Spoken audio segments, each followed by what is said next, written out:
Mga kabisnes naming minamahal, makikisuyo po kami.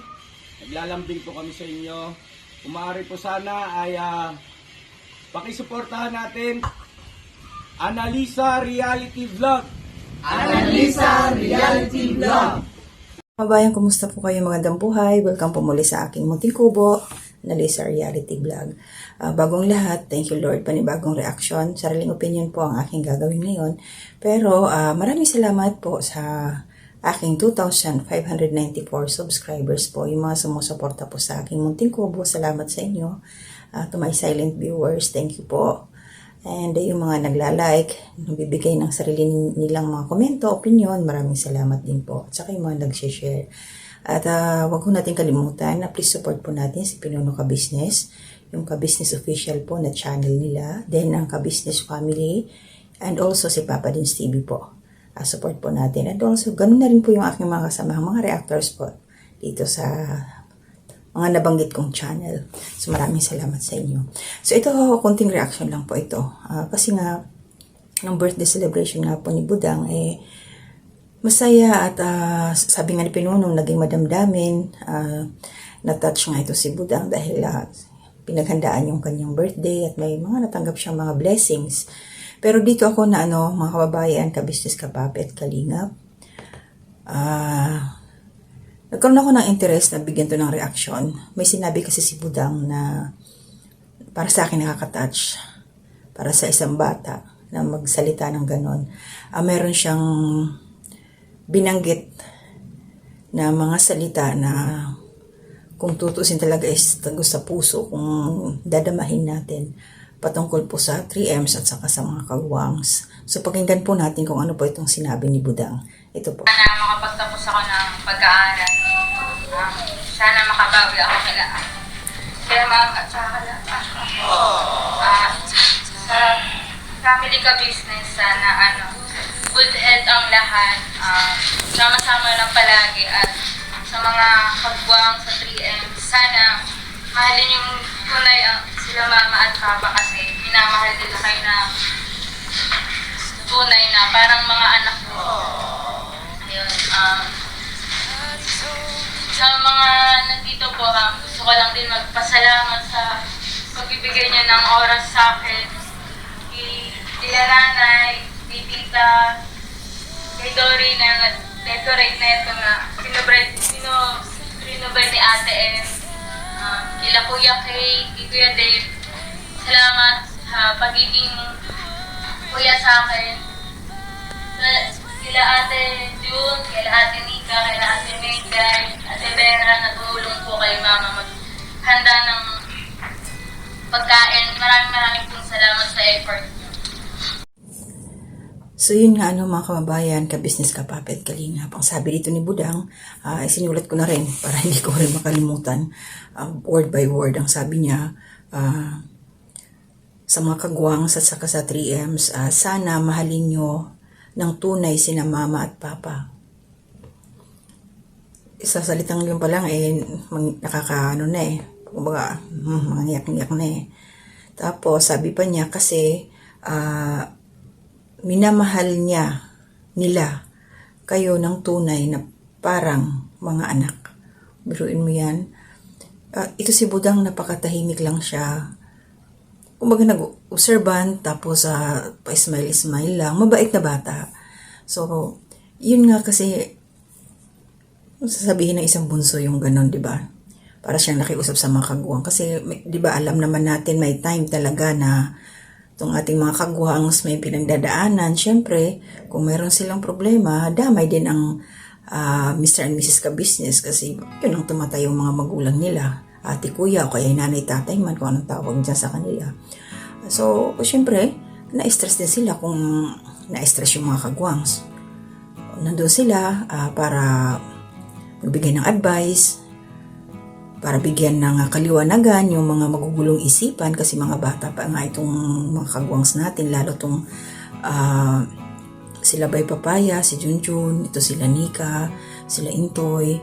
Sila lang naman itong dalawang couple na to ang minsan talaga may mga problema na hindi talaga maiwasan kasi wala naman perfectong pamilya talaga.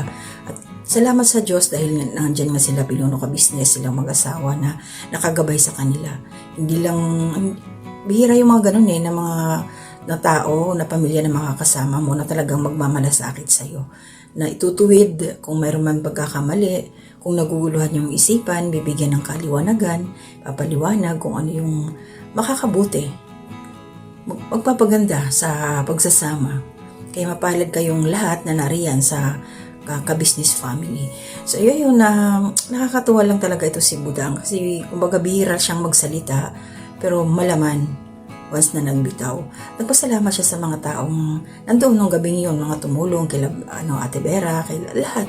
Pinasalamatan niya yung mga relatives nila na nandoon, mga nag-effort na mabuo, kumbaga magkaroon ng kaganapan yung kanyang birthday sa kanyang mga kapatid, sila Papa Dins, sila Boss Dave. Masaya ng birthday ni Budang kasi nga beforehand, trinit na siya ng kanyang mga kuya. Tapos, ayun, yung syempre natural mga regalo. Ito lang, may nabasa ako. Sorry, yung aking ilong ay mayroong allergy na naman to. Ito yung may nabasa akong mga comment. Hindi to pang ano lang naman. Kasi nga, syempre dalaga na nga talaga si Budang. She's 21 years old. Dami mga blessings, mga gift. Tapos, yung sa mga pagdating galing sa mga kagwangs na gift, ayun nga, mga groceries, kape, asukal, gatas, at saka may kape yata yun eh. Okay lang naman yun kasi talagang practical magagamit ni Budang. Pero sana sa susunod na birthday, yung memorable naman, yung magagamit ng bata kasi dalaga na siya eh. Pwede niya magamit sa school, gamit niya sa katawan, para hindi niya makakalimutan pag nakita niya. Andyan palaging dala-dala niya, kahit mga maliliit na bagay na mahalaga para sa taong bibigyan. Kumbaga, alam ko naman si Budang, hindi siya materialistic na bata eh. Napakasimpleng bata. Pero yung ibang bunso, pa yan, spoiled brat ba? Kung ano yung hihingiin, bigay ka agad. Pero siya marunong siya maghintay. Diba yung sa iPad nga, matagalan niyang hinihiling sa kanyang Misis Ka-Business, pero pinag-ipunan hanggang sa dumating na yung oras ng kanyang birthday, diba?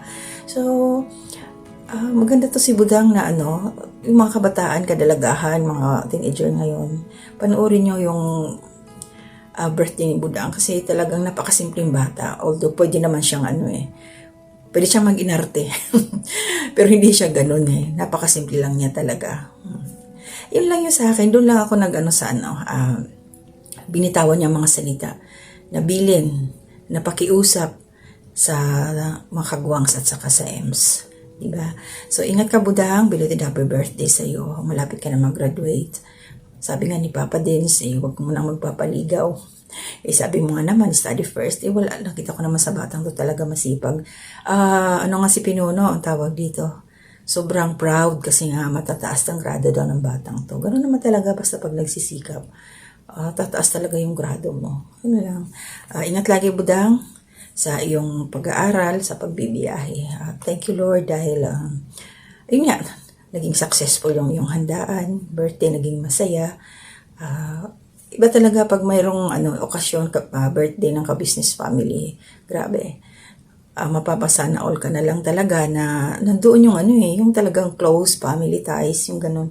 Sarap lang mapakiramdam. Kahit kami nanonood lang, nag-enjoy din. Diba? Si Tony, ayun pala naalala ko si Tony. Nung nandoon silang lahat, kompleto yung family ka-business, tapos nandoon si Tony sa gitna. Para na siyang, kuya na rin ni Budang ba, na parang anak na nila Mr. and Mrs. Ka-Business. Ang ganda tingnan, napaka-behave ni Tony na siya. Nakikinig lang siya, tawa-tawa lang siya, at binati niya si Budang ng happy birthday. Diba, ang laki na ng improvement ni Tony. Pag siya, marunong siya mag-behave ba? Marunong, nahihiya siya.